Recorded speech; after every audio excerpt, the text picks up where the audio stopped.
Vous serez d'accord avec moi qu'on passe notre vie à boire.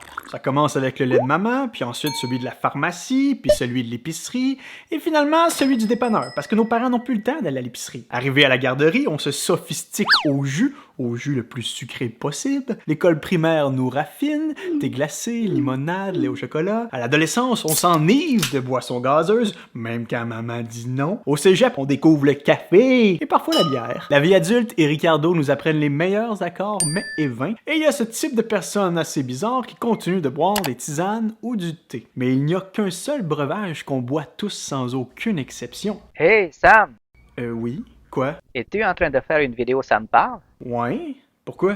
Pourquoi tu viendrais pas nous la faire en personne au Saguenay? Ça serait bien plus le fun. Ben là, c'était pas dans mes plans vraiment, mais Tu pourrais en même temps goûter au bon bleuet et aux bonnes tourtières du lac Saint-Jean. Je te garantis que tu seras pas déçu. Ouais. Alright, je m'en viens! 3 petits versets en commençant et ensuite je poursuis où ce que cette vidéo nous a amené. Jean 7, versets 37 à 39. 3 versets qui vont occuper notre esprit et notre cœur ce matin. Le dernier jour de la fête des tabernacles, des tentes, des huttes, si vous préférez, le jour le plus solennel, Jésus se tint devant la foule et lança à pleine voix, « Si quelqu'un a soif, qu'il vienne à moi, et que celui qui croit en moi boive, car comme le dit l'Écriture, des fleuves d'eau vive jailliront de lui. » Parlant de lui-même ici. En disant ça, il faisait allusion à l'Esprit que devaient recevoir plus tard ceux qui croiraient en lui. En effet, à ce moment-là, l'Esprit n'avait pas encore été donné parce que Jésus n'était pas encore rentré dans sa gloire, c'est-à-dire que Jésus n'était pas encore mort et ressuscité. On passe notre vie à boire, mais il y a un breuvage qu'on boit jusqu'à la fin de notre vie. C'est la première raison pour laquelle vous avez pleuré en rentrant dans ce monde. Vous vouliez boire, mais il y a un breuvage qui est essentiel à la vie de notre corps, à la vie de cette terre, qui est insipide, inodore, incolore, simple, mais toujours rafraîchissant. On le prend en travaillant, on le prend en prenant une pause, on s'en amène un petit verre sur notre table de nuit, puis même à ça, notre médecin nous dit qu'on n'en boit pas assez. Certains en manquent, d'autres en consomment trop. Certains n'ont qu'à ouvrir le robinet, d'autres n'y ont pas accès. Ce liquide permet à la végétation de pousser, aux poissons de nager, à notre corps de filtrer, aux bateaux de naviguer et comble de tout, il sert même à flusher. Et comme si c'était pas assez, ce liquide n'est pas seulement beau, mais il est aussi utile et agréable. On peut partir en famille sur la côte est américaine, prendre quelques-unes de ces vagues, se réjouir. On peut aller en Gaspésie et revenir avec des cartes postales mentales juste en regardant combien il est magnifique et agréable à regarder. Une molécule assez simple, 2 atomes d'hydrogène, 1 atome d'oxygène, et j'ai nommé de... Vous me rassurez. Si vous ne l'aviez pas eu, là, j'aurais douté du QI de votre église. L'eau est simplement partout au Québec. On le voit d'ailleurs quand on s'en vient chez vous de Québec, dans le parc, des lacs à profusion. Et c'est magnifique d'ailleurs. De la pluie qui annonce cette semaine à la flaque d'eau dans laquelle vos enfants vont aimer sauter. L'eau s'est même retrouvée au Québec dans nos chansons. Et je pense à une certaine chanson que vous allez chanter avec moi, une chanson de Jacques Michel. N'oublie pas que ce sont les gouttes d'eau qui alimentent le creux des ruisseaux. Si les ruisseaux savaient trouver la mer, peut-être trouverons-nous la lumière. Vous voyez pourquoi mon église refuse de me faire passer une audition pour le groupe de louanges, hein?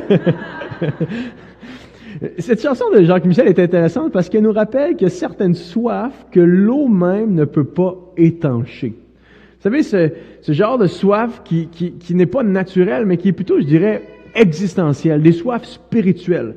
Il n'y a pas de doute là que l'eau est nécessaire pour étancher nos soifs naturelles. Allez faire une randonnée en montagne une journée comme aujourd'hui et vous allez avoir besoin de boire de l'eau. Mais l'être humain a ces soifs-là qui habitent et tourmentent son être que ni l'argent, la gloire, les réussites, les accomplissements, les œuvres, les actions ne peuvent étancher. Déjà, cette chanson-là nous parle d'une soif intéressante, une soif de lumière. Une soif qui n'est pas tangible, mais qui est perceptible dans notre monde. Quel être humain n'a pas soif d'un peu plus de lumière sur son sentier, de marcher un peu plus clair, de savoir où s'en aller pour le futur? Mais c'est pas tout, hein? On a soif de paix et de justice. Les enjeux de l'heure nous le prouvent. On lutte contre la discrimination, contre le racisme. On veut l'égalité pour tout le monde, favoriser l'inclusion. On a soif d'harmonie, soif d'altruisme. C'est à la mode ces jours-ci, hein? Soif d'être un peu plus humain, bien que tout le monde semble avoir sa propre définition. Soif d'une identité profonde. On est dans une crise identitaire de genre, sexuel. Les gens, je suis qui au fond? Je fais quoi ici? Comment? Est-ce que je peux me définir ou quelqu'un devrait me définir moi-même?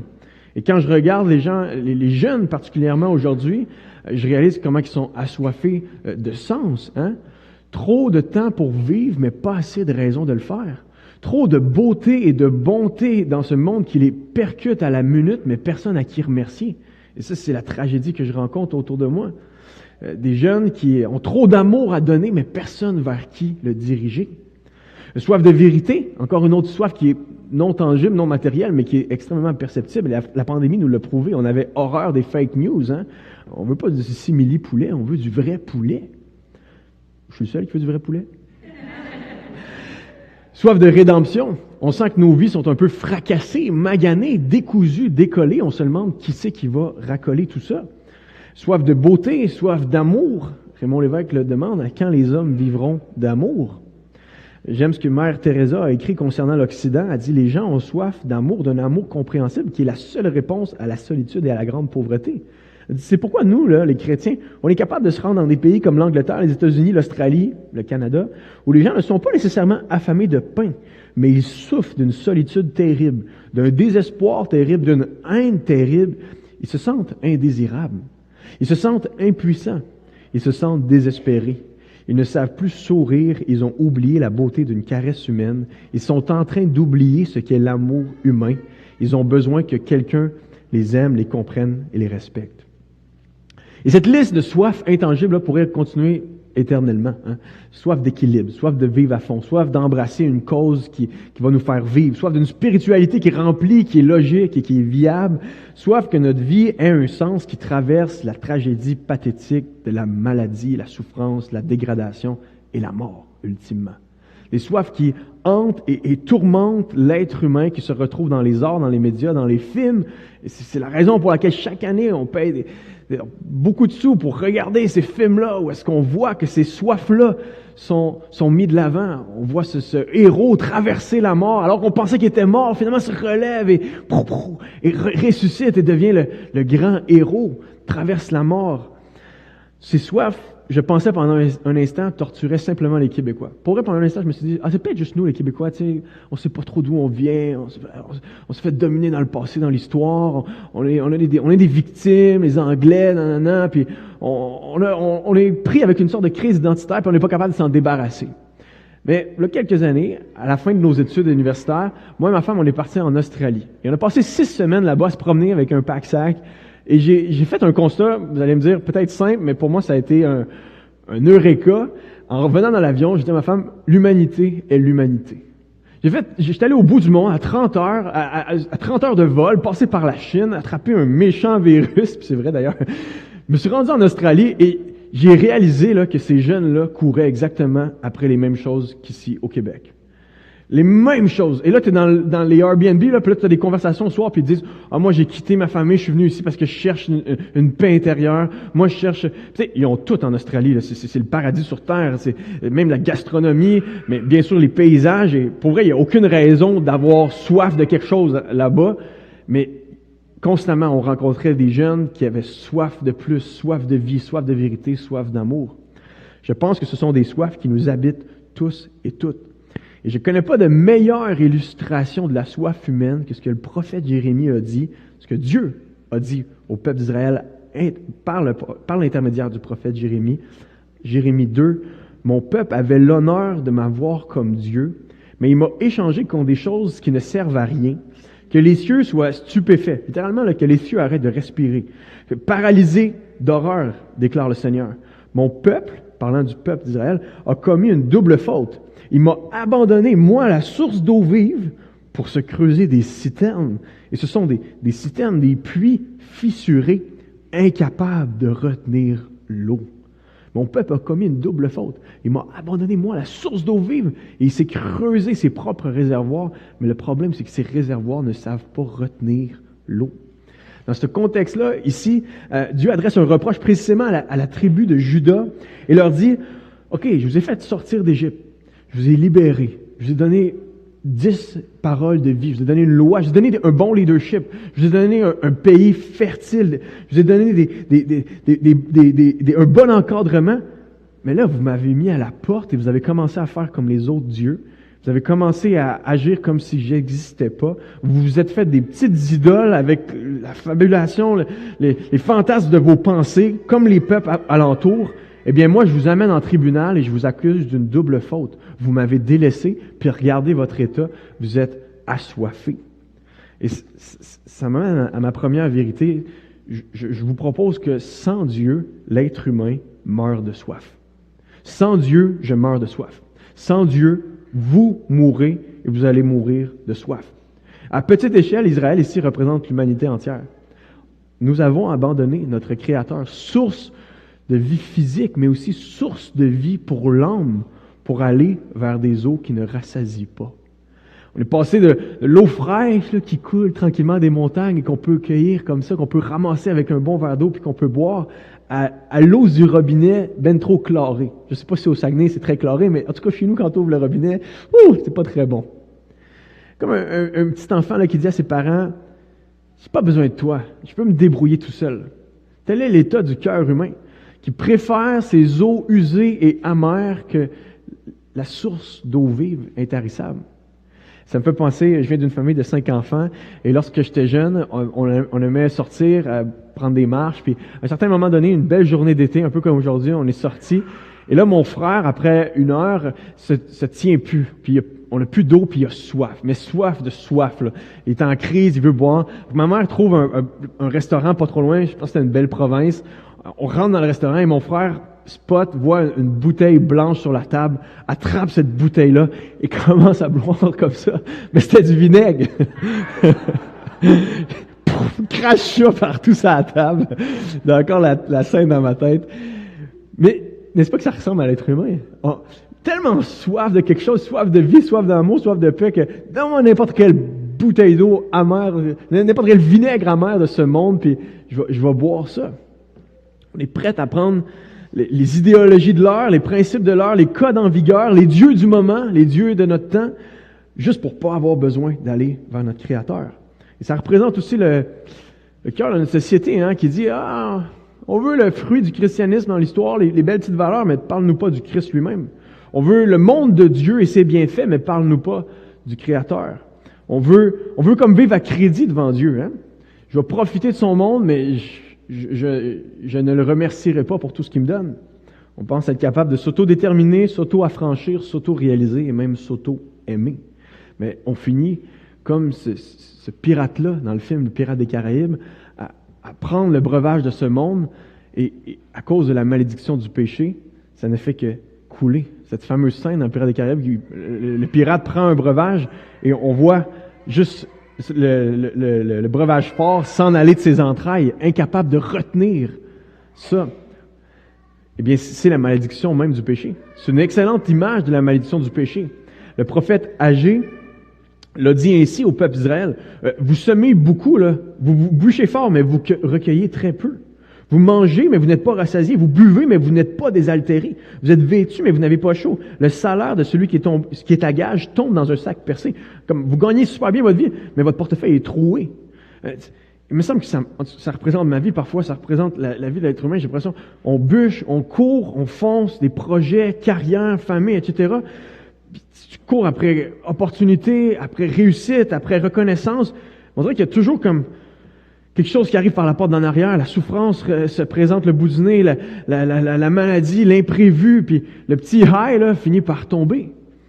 Et tu réalises qu'il y a une soif que toutes les choses autour de nous ne peuvent remplir, et que même toi-même, tu n'arrives pas à gérer. La réalité, c'est que depuis que nos premiers parents, Adam et Ève, ont été mis à la porte du Jardin d'Éden, où coulaient 4 fleuves d'eau, l'être humain est assoiffé, a besoin de cette eau divine pour vivre. Et nos idoles, nos faux dieux, ne le remplissent pas, ce réservoir-là. La juste conséquence de notre rébellion, mais notre acharnement à vouloir boire ailleurs qu'à la source d'eau vive, mais c'est la mort. Puis, on pense souvent, OK, ça, mais la mort physique, je meurs pas physiquement nécessairement, même si je suis pas le Seigneur. Non, mais tu peux passer ta vie comme un mort vivant, à avoir une soif de vie, mais qui est pas rassasiée. Ça se poursuit avec la mort de l'espoir, la mort de l'authenticité, la mort des vraies relations, la mort de la joie, la mort de l'amour, la mort de la paix dans le cœur, la mort de ton identité. Et ça termine par la mort physique et ça se termine ultimement par la mort spirituelle, c'est-à-dire le fait d'être séparé, coupé complètement de notre Créateur et de ses bienfaits. C'est comme mourir avant de mourir. Passer notre vie à mourir de soif avant de mourir pour de vrai. Mais, si mon message terminait ici ce matin, je ne serais pas là devant vous. Parce que ça, je viens de vous étayer ma vie à moi en passant. J'avais 16 ans puis j'étais ce gars-là. Là. Je courais après tout ce que le monde a à proposer. Je voulais être le gars le plus cool de mon école. Je voulais bien paraître. Je courais après tous les plaisirs sensuels, plaisirs sexuels, tout ce que ce monde avait à offrir. Mais c'était moi là, un réservoir troué. Je revenais dans ma chambre le soir, puis j'étais comme, ça peut pas être ça la vie là, juste ça là, d'être pilé sur les gens, de devoir faire comme tout le monde pour être aimé, pour être accepté. Il doit y avoir plus que ça. Et heureusement, les prophètes de l'Ancien Testament ne s'arrêtent pas là. Heureusement, Ésaïe s'arrête pas là, ni Jérémie. Dieu ne nous laisse pas mourir de soif. Dieu refuse dans l'Ancien Testament de laisser Israël partir complètement à son compte. Dieu est toujours là dans sa grâce, malgré l'idolâtrie d'Israël, propose à Israël de revenir à la source d'eau vive qu'il est. Même s'ils sont instables dans leur bonne volonté, Dieu leur annonce un jour de salut. Voici ce qu'on lit en Ésaïe 12, versets 1 à 3. Il nous est dit, en ce jour-là, Seigneur, en ce jour-là, tu diras, Seigneur, je veux te louer. Tu étais en colère contre moi, mais mais tu ne m'en veux plus, tu m'as réconforté. Voici le Dieu qui m'a sauvé, je me sens en sécurité, je n'ai plus peur, car ma force et mon chant, c'est le Seigneur. Il est mon sauveur. Et écoutez ça, avec joie, vous puiserez aux sources du salut. Ésaïe annonce un jour où ce que Israël va pouvoir faire des refills à volonté. Je sais pas pour vous, mais moi, c'est un de mes critères quand je rentre dans un restaurant. Les refills sont-ils gratuits ici? Peux-tu me resservir un deuxième café gratuitement? Et Dieu annonce à travers Ésaïe, voici, il y a un jour là où ce que vous allez pouvoir faire des refills salutaires à volonté. Et c'est vraiment une image du salut ici, hein, parce que ici, l'eau, on y a accès excessivement rapidement. Là. Mais si on retourne dans le cadre du Proche-Orient ancien, l'eau était symbole de salut, pour nourrir les troupeaux, mais aussi pour nourrir l'être humain, pour qu'il y ait de la végétation. C'était pas simple comme aujourd'hui. Il fallait que tu fasses la file aux pluies, puis tu espères que tu vas pas te faire dépasser, puis là, il fait chaud, puis ça commence à être long, puis il faut que tu ramènes l'eau chez vous. C'est quelque chose de pénible. Et là, Dieu dit à son peuple, un jour, vous allez puiser avec joie, pas n'importe quelle source, aux sources même du salut. L'eau était symbole de revitalisation, symbole de régénération, de nouveauté, d'étanchement de la soif intérieure et extérieure. Et Dieu dit, un jour, par ma grâce, ça va couler à flot. Et en plus, lorsqu'on continue dans le livre d'Ésaïe, Ésaïe poursuit en disant, cette eau-là sera gratuite. Venez manger, c'est gratuit. Venez buvez, cette eau-là, elle est gratuite. Le rêve de n'importe qui, hein, arrêter au service à l'auto, au McDo, au Starbucks, puis prendre son breuvage, puis pas payer. Faites pas ça, là, c'est du vol. Mais, passer à l'épicerie, puis aux caisses, puis salut! Pas besoin de payer. C'est vraiment l'image qui est employée par Ésaïe. Vous allez venir boire un jour, vous n'allez pas payer la facture. Vous allez venir manger, ça va être gratuit. Et cette promesse s'amplifie encore une fois. On peut lire en Ésaïe 41, 18, « Je ferai jaillir des fleuves sur les collines, des sources au milieu des vallées, je changerai le désert en étang et la terre ride en courant d'eau. » C'est comme si Dieu était en train de dire, « Je vous laisserai pas crever dans le désert. Je vais venir là d'une façon que vous n'allez pas tout à fait comprendre, mais alors que le désert est sec, aride, que votre vie est stérile, vide, infructueuse, vous allez voir l'eau débarquer. J'arroserai le pays qui meurt de soif. Ésaïe 44, 3. Et je ferai couler des ruisseaux sur la terre desséchée. Et connexion intéressante. Je répandrai mon esprit sur tes enfants et ma bénédiction sur tes descendants.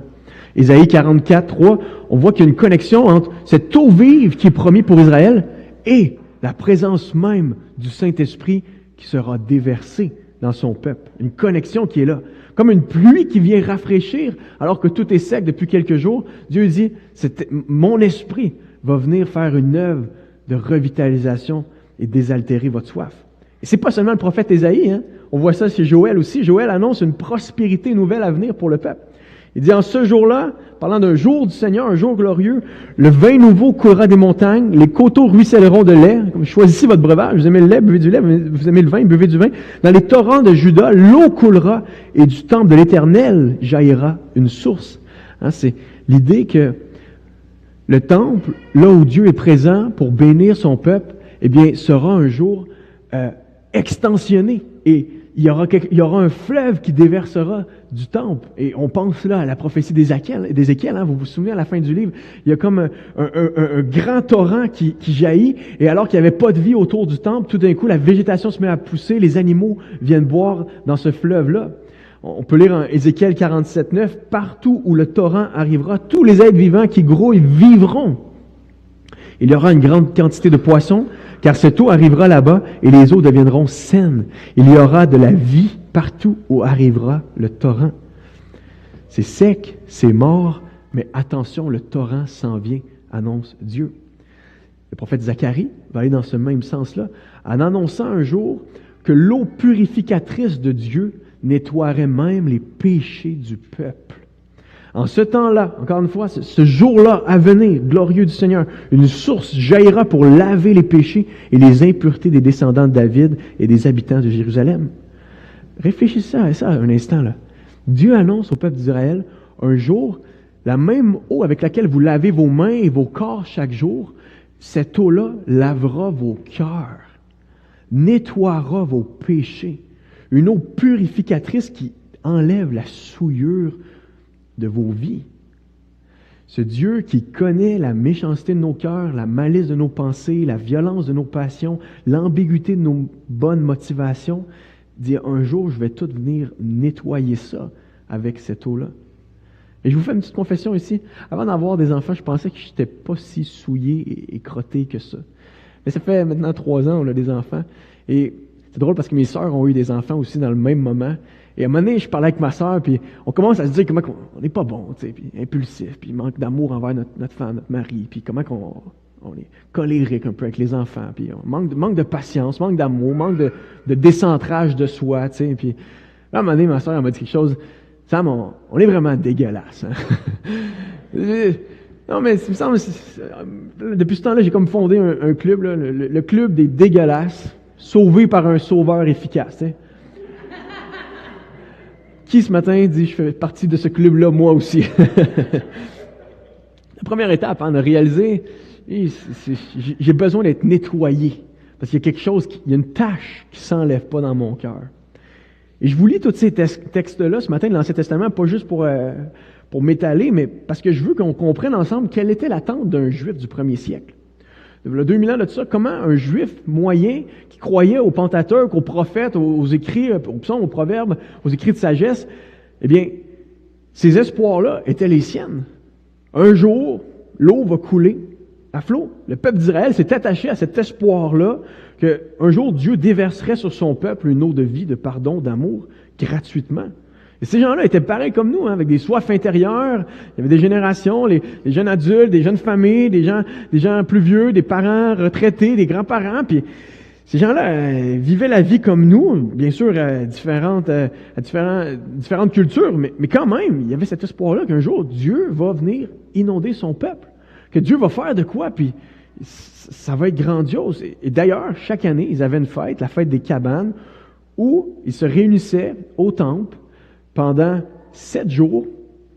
Et ce qu'ils faisaient, ils se rappelaient bien sûr comment Dieu avait été fidèle dans le désert, comment il avait pourvu aux besoins d'Israël durant tout leur pèlerinage.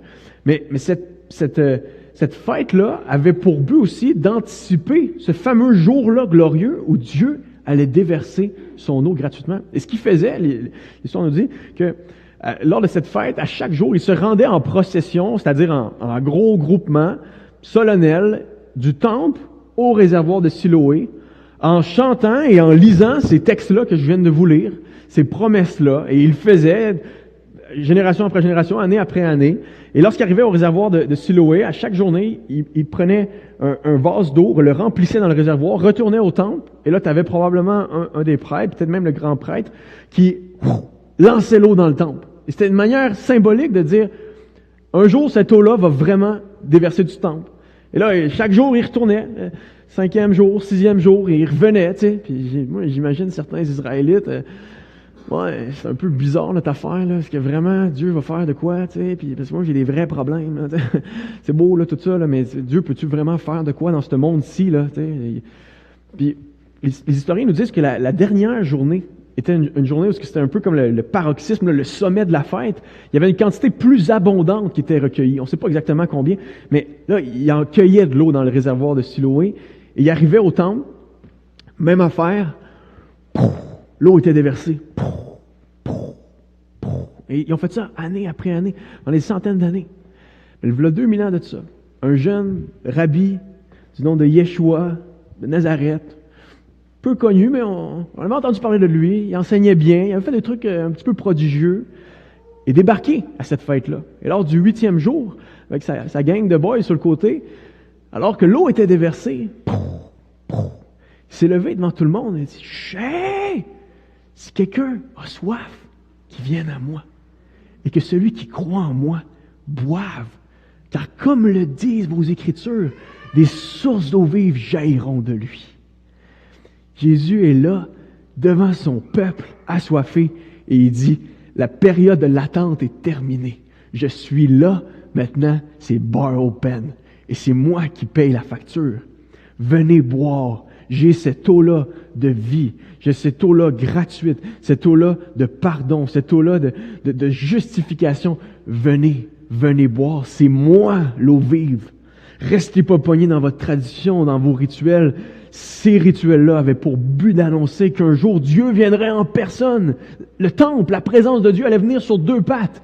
Et c'est moi qui viens rencontrer vos attentes, rencontrer vos espoirs. Je suis cette eau qui désaltère les profondeurs de l'être humain, aussi noir que ça peut être. Et ce matin, j'ai pas d'autre bonne nouvelle que ça pour toi. Jésus désaltère. Jésus déshydrate mieux que n'importe quel Gatorade. Jésus hydrate mieux que n'importe quel Gatorade. Ce qui est déshydraté dans ta vie.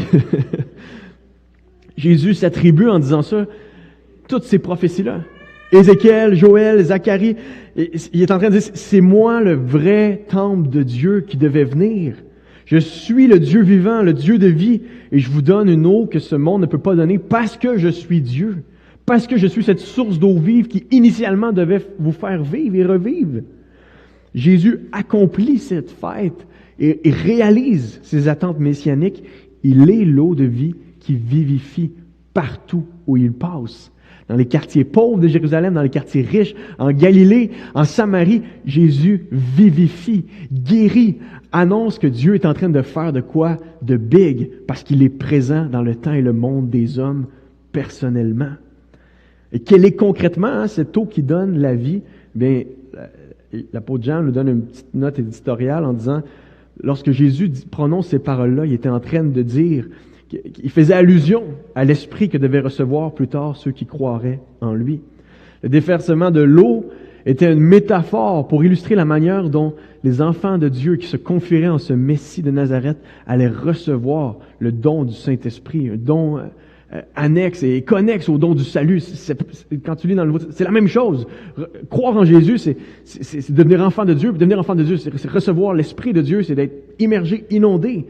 Et c'est magnifique quand tu penses à ça. Quand on regarde les grandes religions de ce monde, les idéologies, tu as toujours besoin de porter un linge, parler d'une telle façon, t'habiller d'une telle façon, pas manger de cochon, pas manger de ci, pas manger de crevettes. Puis là, tu as un code rituel à faire ou à ne pas faire pour faire partie du club, pour faire partie du groupe. Mais le christianisme, on n'a pas ça. Dieu dit, si tu viens à moi, je mets une marque en toi qui ne pourra pas s'enlever, je m'en viens habiter dans ton cœur. Puis, c'est pour ça que les chrétiens, on est tout un peu comme normal, on s'habille comme les gens autour, on parle sensiblement, on travaille, on a des familles, mais on a quelque chose de différent qui s'inscrit dans notre cœur et qui change tout le reste de notre vie, bien évidemment. Nous sommes habités du Dieu vivant. Jean-Baptiste l'avait dit, hein, mon baptême il est quand même bien, mais j'ai des limites à mon baptême. Moi, je peux vous plonger dans l'eau en signe de U-turn radical dans votre vie, mais il y en a un qui va venir après moi, puis lui, il va vous plonger dans l'Esprit de Dieu. Ça va fesser quand lui va venir. Ça va fesser. Il va venir, puis ça va être gros. Lui, il va vous plonger, non pas seulement dans l'eau physique, il va vous plonger dans l'océan de son amour, l'océan de sa vie, l'océan de son pardon.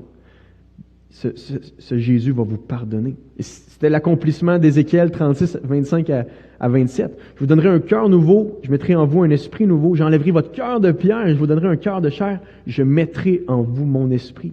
Je vous rendrai capable d'obéir à mes lois, d'observer et pratiquer les règles que je vous ai prescrites. Celui qui a changé l'eau en vin, qui a marché sur les eaux, qui a fait tomber la pluie du ciel, est capable de venir hydrater, est capable de venir en un seul mot arroser de son esprit ta vie. Et c'est pourquoi lorsque l'apôtre Paul parle des chrétiens en 1 Corinthiens, il va parler de tous ceux qui ont eu à boire à cette même source, à ce seul esprit. Hein? Pour former un seul corps, nous avons tous eu à boire de ce seul esprit. Les chrétiens sont un peuple abreuvé qui ont reçu cet esprit de Dieu.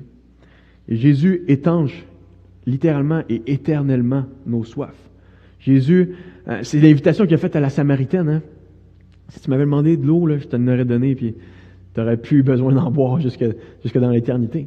Cette femme-là qui était totalement insatisfaite là, quand tu penses à ça, qui s'était pitchée dans les bras de 5 hommes, puis là, elle était avec un 6e, puis on ne sait pas trop s'ils sont ensemble pour longtemps. Puis cette femme-là qui cherchait le sens de la vie, qui cherchait à se faire aimer à un point tel qu'elle économisait les maris, qu'elle comme des trophées, puis insatisfaite de ce que l'homme peut offrir, littéralement, ce que l'humain peut offrir, puis à la recherche d'une soif, probablement, d'un amour, à la recherche du vrai dans tout ça. Et Jésus lui dit, moi, je peux te donner de l'eau, une eau avec laquelle tu n'auras plus jamais soif, qui va t'étancher.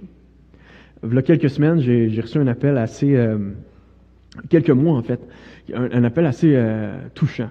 C'était quelqu'un qui avait tombé, par l'intermédiaire d'une connaissance, tombé sur mes capsules et qui commence à me parler. C'est un jeune homme de mon âge et il commence à me parler un peu de qui est, tu sais. Belle famille, 3 jeunes enfants, belle femme, prospérité financière, belle maison, garage, chef d'entreprise, plus que 15 employés, millionnaire. En plus, je vois une photo, le gars il est beau, il est en forme, il a des beaux cheveux, il y a tout là, tu sais. Même moi, je disais, lui il est vraiment béni de béni, là, tu sais. Il a mes rêves les plus profonds, là, tu sais, cette belle coupe de cheveux. Et là, il commence à me parler de sa vie, puis ce qu'il fait, puis tout ça, puis je l'écoute, puis là, il me dit, tu sais, moi j'ai 3 enfants, et je sais pas trop quoi leur transmettre. Je veux pas juste comme faire ce que tout le monde fait, dire ce que tout le monde dit. Je veux leur transmettre plus. Et là, alors que je l'écoute parler, j'avais l'impression que j'avais une conversation avec la Samaritaine. Ce gars-là me déverse ses insatisfactions de la vie. Comment il est pas satisfait. Puis honnêtement, il y a tout, là. Il y a tout. Millionnaire à mon âge, il est beau, il est en forme, il a une femme, 3 beaux enfants, super de beau quartier. Je veux dire, tout ce que ce monde a à offrir, j'ai l'impression qu'il est là, tu sais. Mais je sentais ce vide existentiel.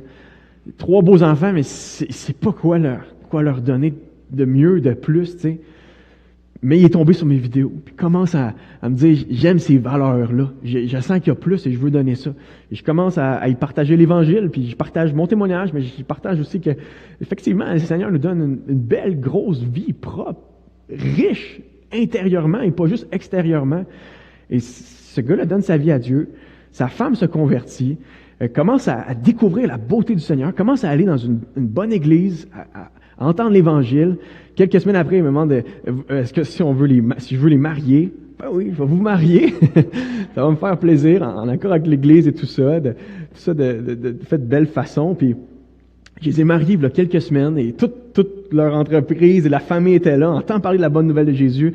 Plein de gens qui viennent me voir après. C'est comme la Samaritaine, vraiment encore. Le village au complet était impacté de la bonne nouvelle.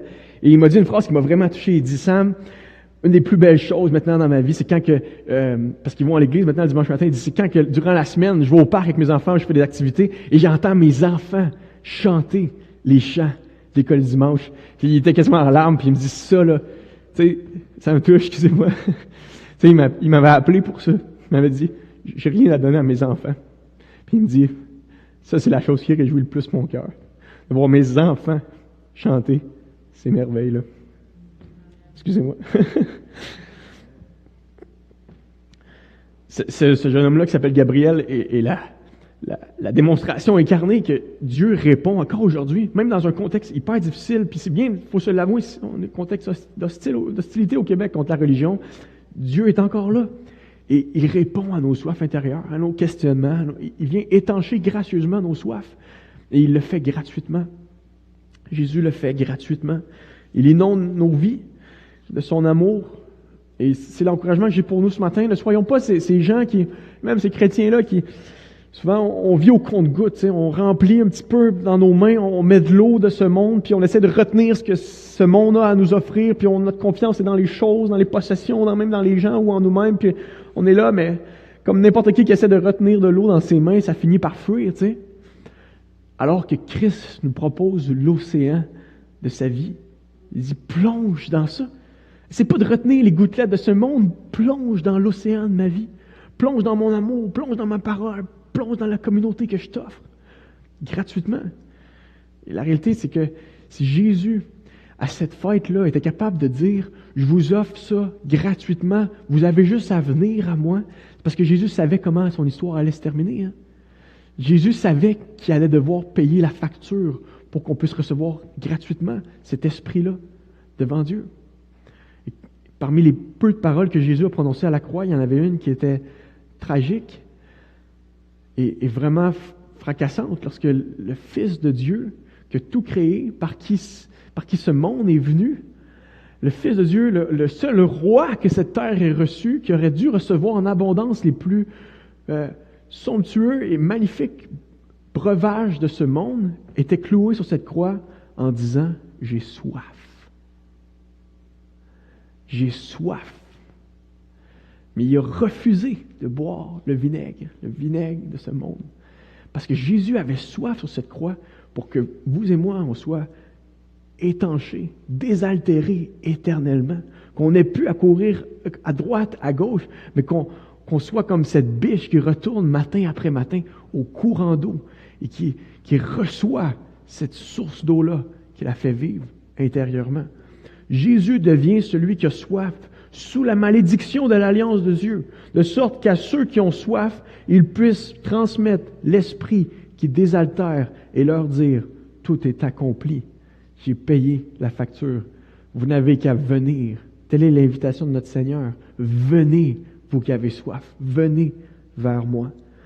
Et c'est cette même invitation qui revient en Apocalypse. À celui qui a soif, qu'il vienne, que celui qui veut prenne l'eau de la vie gratuitement. Apocalypse 22, 17. Gratuitement. C'est mon appel à l'action pour nous ce matin. Allons à Jésus. Restons près de Jésus. Fixons Jésus.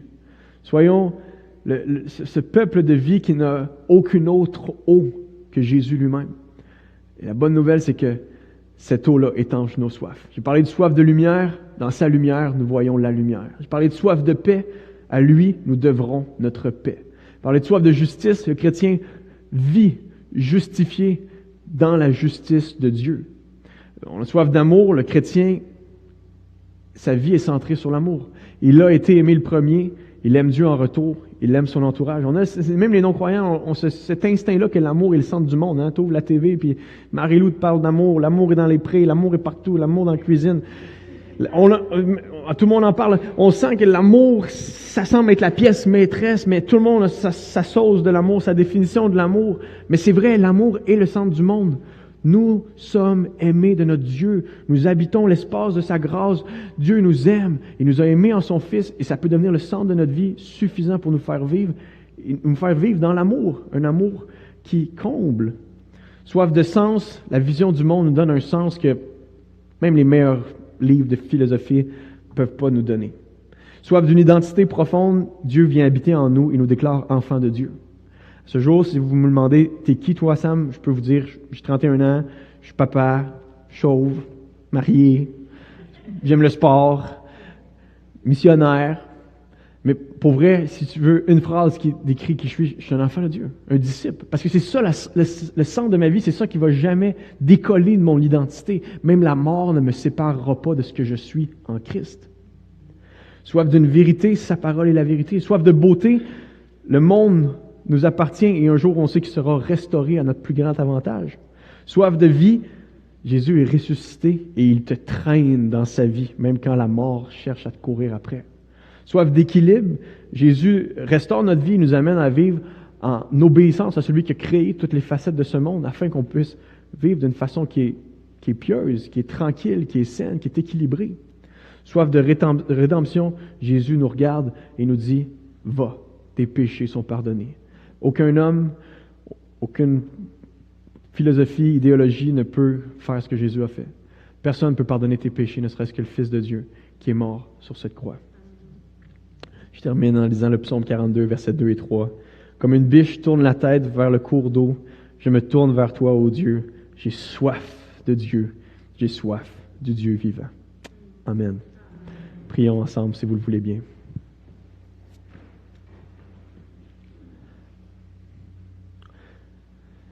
Père éternel, toi qui combles nos vies, qui remplis nos cœurs de joie, toi qui nous donnes tout ce dont nous avons besoin, Seigneur, pour vivre, tu nous donnes tout ce dont nous avons besoin également pour vivre intérieurement, pour obtenir le pardon, la rédemption en ton Fils Jésus. Merci, Seigneur, d'être cette source d'eau, Seigneur, qui nous désaltère dans ce monde, mais aussi pour l'éternité à venir. Seigneur, apprends-nous à avoir ce comportement de cette biche qui retourne vers toi pour boire à ton eau.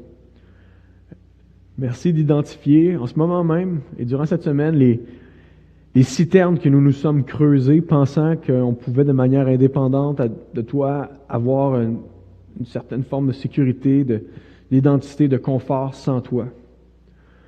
Seigneur, aide-nous à remplir ces citernes-là, à s'en débarrasser, afin d'être des moulins qui fonctionnent simplement avec ton eau à toi, Seigneur. Merci, Seigneur, pour cette vie abondante. Merci d'avoir offert ton Fils sur cette croix. Merci parce qu'il a eu soif à notre place. Merci, Seigneur, de ton Esprit Saint qui est en nous, qui nous rappelle ces vérités, qui nous rappelle ton amour, qui nous rappelle que nous sommes enfants de Dieu, adoptés, accueillis dans ta famille. Merci pour toutes les choses que tu fais dans notre vie, qu'on peut voir, celles qu'on ne peut pas voir aussi. Accomplis, Seigneur, ton plan dans ce monde et dans nos vies, Seigneur. À toi revient toute la gloire, tout l'honneur, que ton nom soit célébré aujourd'hui et éternellement. Amen.